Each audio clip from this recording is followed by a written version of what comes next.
A little over a year ago, here stood a two-storied, dilapidated wooden building, part of which was lying unused for nearly 40 years. This is when the owners, one of whom lives in the UK, decided that it was time for renovation. Contractors were brought in to demolish the construction. Labourers started pulling down wooden constructions that were over 100 years old. That is when they struck gold, and this time it was literal. They discovered gold coins that dated back to the early 1900s. But that was not it. The story unfolds even further. The coins were retrieved from Madhya Pradesh last December. We are here in Bilimora to find out the journey of these gold coins, a total of 240 which have been discovered till now. In January of 2023, when 4 tribal labourers, Ramkubai Bhayadia, her minor son, Raju Bhayadia, and his wife Bajri, who were hired by contractor Sharfaraz Karadia, were pounding away at the 100-year-old house in Bilimora village in Gujarat's Navsari district, a wooden beam ripped open and a cascade of golden coins started raining down. The coins, worth rupees 1.11 crore, travelled with the labourers from Bilimora to Valsad in Gujarat and then to Sonhua, a tiny village in Madhya Pradesh's Alirajpur district, where they remained hidden until July. मैं इधर में घर का मेरा अब्बा है 26 रुपये बलिया, उसका लड़का हूँ बड़ा मैं। सबसे ये मकान के सबसे पहले पुराने मेरे अब्बा ही है 26 रुपये बलिया, उसका लड़का शोएब 26 बलिया मेरा नाम है। तो ये पुराना मकान हमारा, ये मेरे इम्तियाज़ भाई बलिया का मकान बंद पड़ा हुआ था 40 साल से, और उससे साथ में हमारा मकान भी था। तो 16 नवंबर को 2022 को रात को 12 बजे मकान गिर गया था। उसका मुँह ऊपर से लकड़े पूरे आ गए थे नीचे ज़मीन पे। फिर हम लोग ने इन्फॉर्म किया था हवा बहन को, सबको, कि मकान टूट गया और आपका भी मकान आ चुका है, बाजू वाला मकान। हम लोग ने ऐसा बताया था हवा बहन को। फिर हवा बहन तो 1 महीने के बाद लंदन से आई, फिर उन लोग ने सफराज को काम दिया था मकान का तोड़ने का। फिर हम लोग ने साथ में ही दिया था मकान तोड़ने के लिए।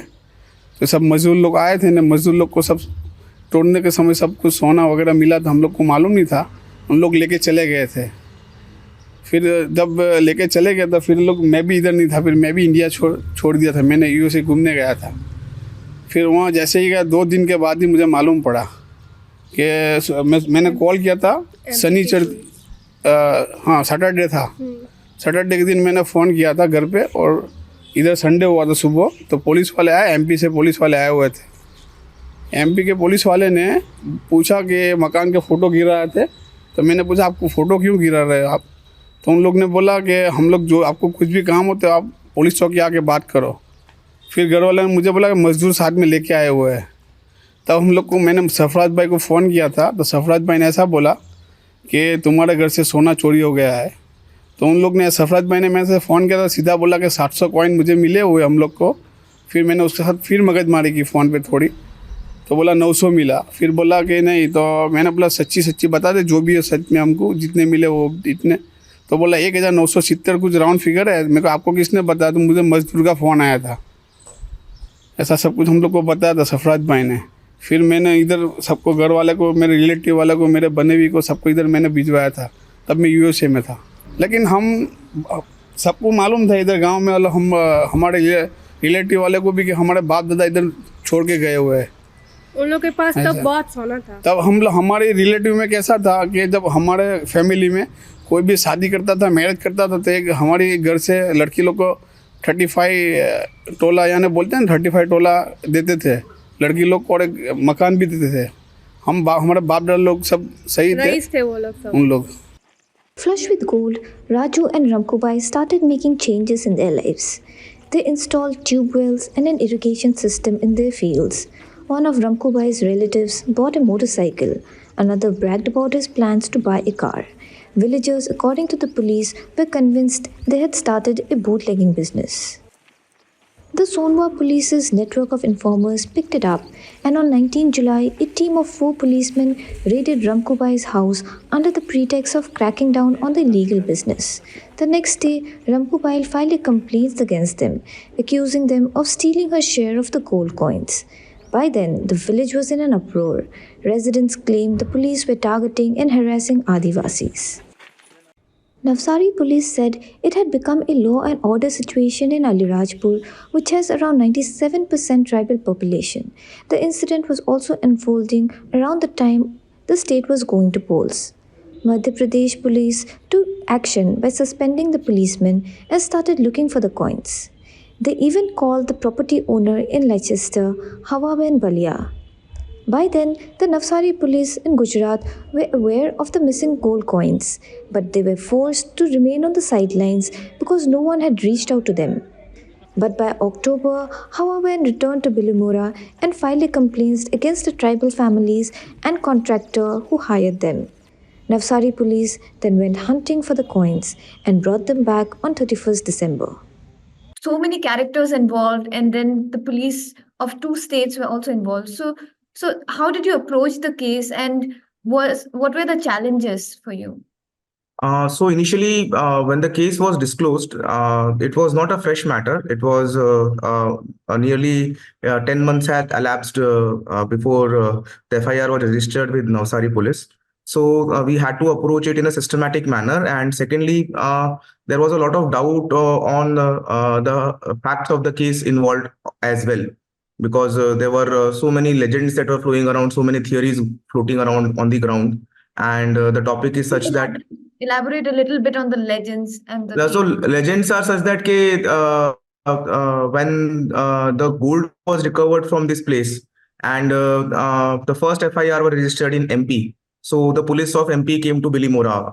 That's the place from where the gold coins were originally discovered. And when the police comes into place, so the local people there got wind of it, and several theories started floating around that so and so person is involved, so and so person is involved. There was different theories as to how many gold coins were found, wherein none of them were regular eyewitnesses. In our legal parlance, they were hearsay witnesses. So that was proving it a little difficult as far as the police is concerned, because whatsoever information network we had over here locally, they were giving us various contradicting views regarding the same.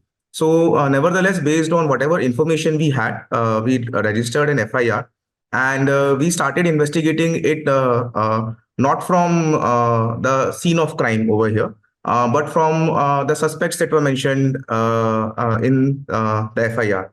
So rather than taking up from this end of the rope, we started investigating from the other end of the rope. Although we were not sure whether or not they had their they actually were those who have taken away the golden coins.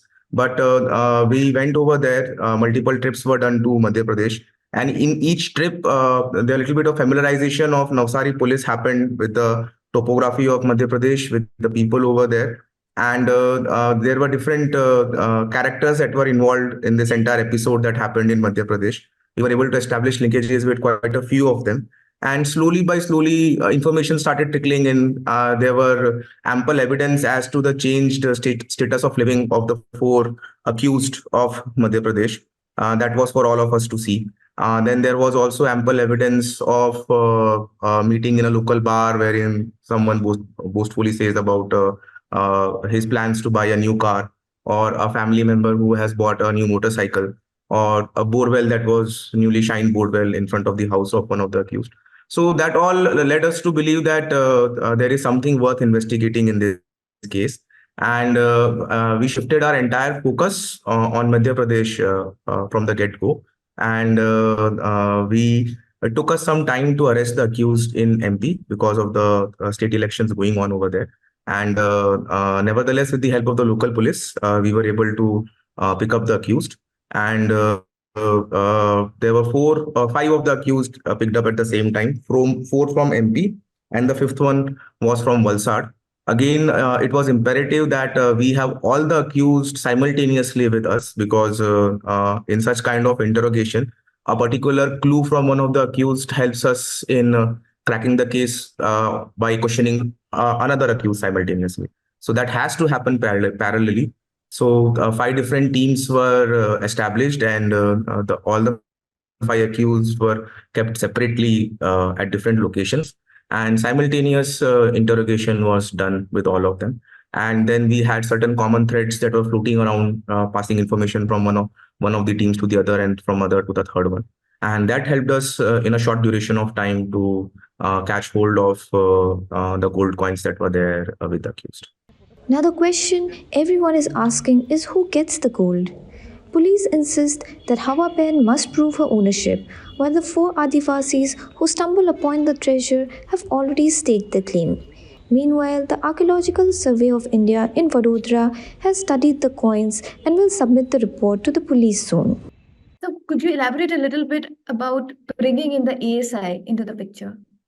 Yeah, so once we had seized the gold coins as per Section 27 of the Evidence Act, we saw the markings on the gold coins, the year in which they were probably minted. And some research about it online showed that some of these gold coins might be well over 100 years old, and some are just under 100 years old. So whether or not they come as a part of state treasure, national treasure, or they should be rightfully given to the complainant, that is a legal question that is being faced by Navsari police as of now. So the coins are with the judiciary. They are property of the court. Court ka mudda mal hai wo. And we have returned it to the ASI, Archaeological Survey of India. Their team from Baroda has come over here. They have individually inspected all the 240 coins. And we are in touch with them. And we expect their report shortly. And based on their report and other legal opinions that we are seeing from our end, as to who this ownership of these coins should belong to. Because one thing that needs to be borne into mind is that it's not an everyday case.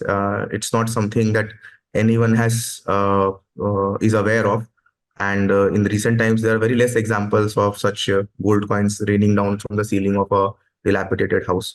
So taking all that into account, we are trying our best to establish legally the correct ownership of these coins and let the courts decide. For now, the story is stuck in a cliffhanger. This is Monami Gogoi reporting from Bilimora for ThePrint.